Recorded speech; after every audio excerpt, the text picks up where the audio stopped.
Hello, and welcome to a word of hope for the Solemnity of St. Joseph, husband of Mary. I'm Father Scott Steinkerchner, coming to you from Missouri. I'm at a theology meeting with friends. 12 years we've been doing this together. So our first reading, God promises David, no, don't build me a house. I'll build you a house. In fact, your son will build me a house. And then he says, God says to David, your house and your kingdom shall endure forever before me. Your throne shall stand firm forever. But does it? Because David's reign of king upon king ends at the Babylonian exile. They kill all the kings and that's it. So was God lying to him? Well, that's when we get to, from a Christian standpoint, we have the Gospel of Matthew. We have an option for the Gospel. But the Gospel of Matthew starts the end of the lineage.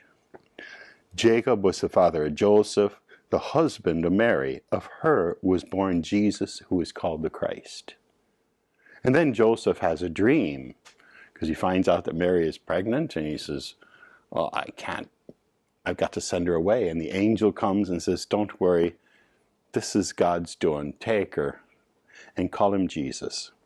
And it ends when Joseph awoke, he did as the angel of the Lord had commanded him, and took his wife into his home.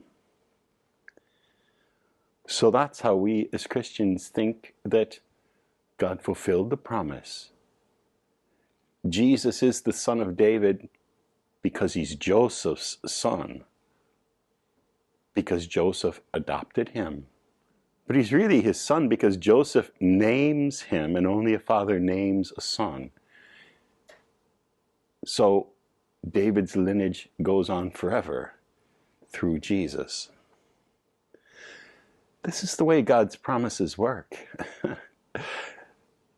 God doesn't lie, and God makes good on all of God's promises. But to see it, you got to see they don't always work out the way you thought they would, the obvious way we would have them work. They work out all sorts of ways. But it's all God's plan. And once you accept that, then you can see God's hand more clearly in the world. It's much more hope-filled, looking to see, well, so how is God fulfilling this? Because he's not doing it how I thought. And it's the same way that our family that we're born into biologically isn't the same family we live into always. We create with our life and our love and our choices. And once you see that, you can open your eyes to who your family really is and say, no, these are the people.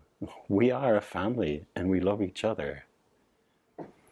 We just need to open our eyes to the way God and love really works in the world, and we'll see all sorts of things. God bless you.